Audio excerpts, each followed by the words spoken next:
and welcome along to AFTV Transfer Daily, the show that keeps you up to date with players who've been linked with January transfer move to Arsenal. Hi and welcome along to AFTV Transfer Daily, the show that keeps you up to date with players that have been linked with a January move to Arsenal. And the rumours keep flooding in and we're all on top of them here each and every day. But first of all, just before I get into the rumours, I've got to talk about last night.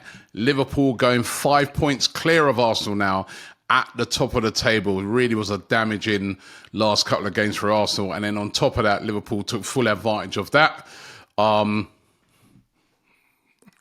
know what I mean? If you watch that game, right? But the end result is that they are 5 points ahead of us. And if Arsenal to get back on track, first of all, the players that are playing right now got to do a lot better. But also, they may need to go into the transfer market, as I said yesterday, and strengthen this team. Now, the rumours are still all over the place today, all about Ivan Toney.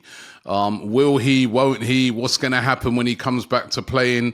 Will he be ready to be playing at that level? You know what I mean? He hasn't played football for 8 months, but still being heavily linked. All the rumours are is that the player himself would like that move, would like to get that move to Arsenal.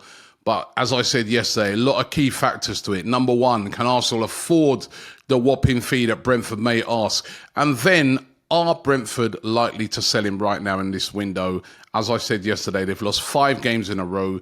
They're struggling and could be drawn into a relegation fight.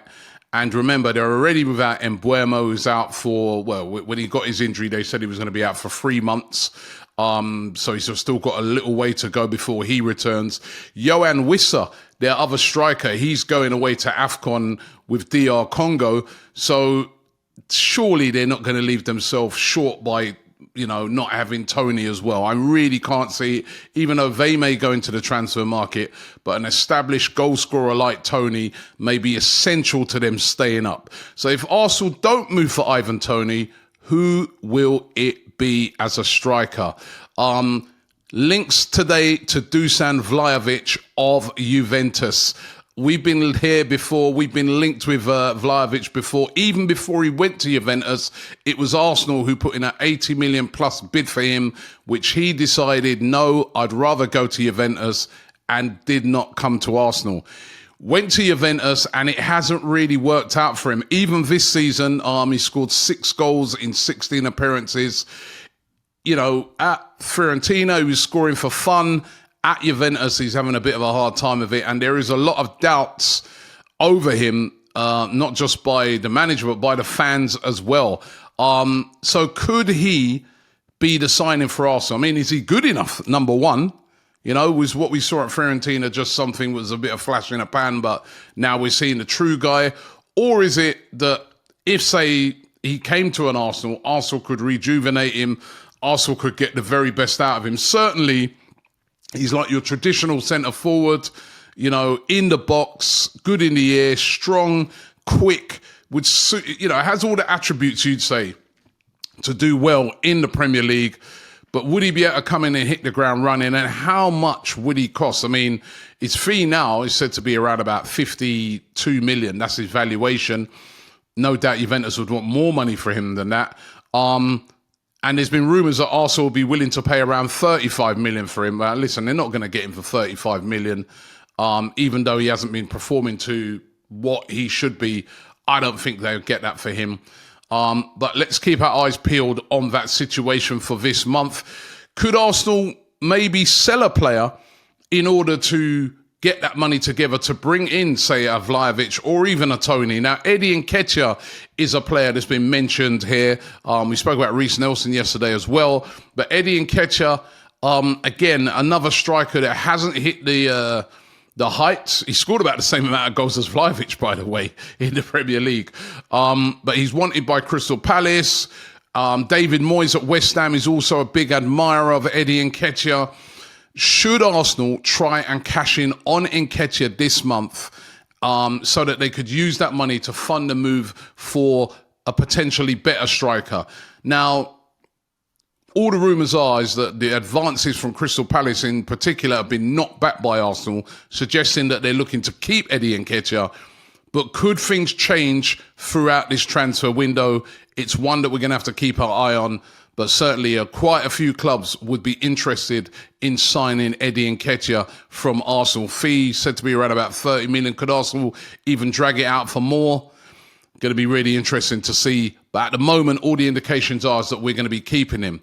Now, Takehiro Tomiyasu has been linked with a move away to Arsenal. Move back to Italy has been muted before the transfer window opened. But Fabrizio Romano revealing exclusively today that Takehiro Tomiyasu is about to sign a new long-term contract that will keep him at Arsenal, especially beyond this January transfer window. So that's good news for Arsenal. He's just come back from injury.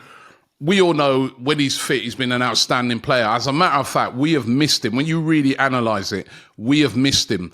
Some of the mistakes that Zinchenko's made, not the type of mistakes that Tomiyasu, a fit Tomiyasu, will make. And I think we've really, really missed him. So if we can get this guy fit and consistent, he's such an important player.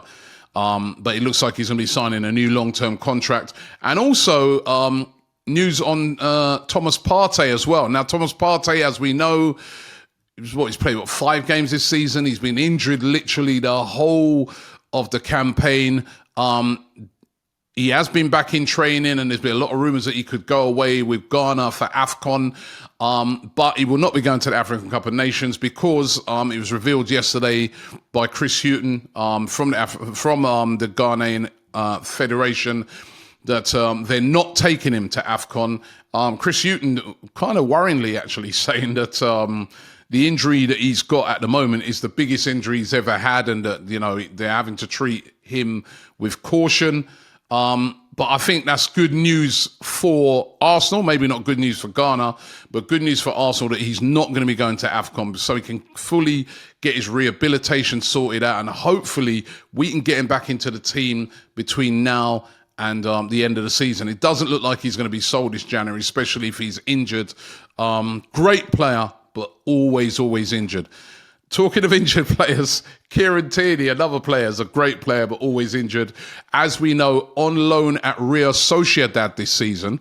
However, there are rumours, according to the Daily Express, that Arsenal may be looking to end that loan period and bring Kieran Tierney back. We know that at the moment we're very, very light in that area. We saw at the weekend, you know, Zinchenko out with another injury, said to be a slight calf issue, but he was out. We had to put Jakub Kiwior in there. He just looks like a fish out of water in that left-hand position. And we could really do with cover in that left-back area. Now, if we've got a guy out on loan, you know, why not bring him back?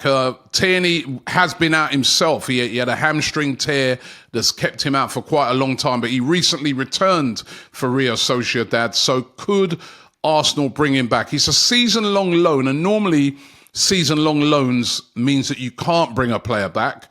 I don't really know the ins and outs of his loan deal, and only people close to it will know what it is. But normally, a season-long loan, you wouldn't really be able to recall that player, especially if the club still wants to keep him until the end of the season. So I'm casting big doubts on it, but it's one of the rumours that are flying around today. Now, we know that Arsenal need players up front, and we're being linked with Ibrahim Osman, should I say. Again, this is Daily Express here, saying that Arsenal have been scouting the youngster, very talented youngster, who's also being looked at by a host of Premier League clubs, including Brighton, Fulham, Crystal Palace, also very interested in him. Not exactly prolific, scored 4 goals this season, but he plays for FC Nordersland. He's a left winger who can play right across the front three, would be very, very cheap. And also looking at him, not the sort of player really that you look at and think will come in. Because when you think about loan players, somebody can come in and hit the ground running, do a job immediately. Doesn't seem like that sort of player. More like seems like a sort of player for the future. But Arsenal being linked with him today. As we are to Jorel Hato of Ajax. Now, we've been linked with him even before the window started. Again, one of these versatile players in the sort of, frame of Urian Timber. who we also got from Ajax. He's only 17, but very, very talented. And the Athletic have been claiming that Arsenal are very interested in signing him. Now, whether, again, this will be a January signing or this will be a signing for the summer, but they're looking at it and saying he'd be perfect cover for a Jurrien Timber or a Takehiro Tomiyasu. How badly has Timber been missed, by the way, when you really think about all the positions that he could have covered? Centre-back, left centre-back, right back, left back. I mean, really has been missed. You know, they planned for this Arsenal, and unfortunately injuries really has done him in with the Jurrien Timber signing.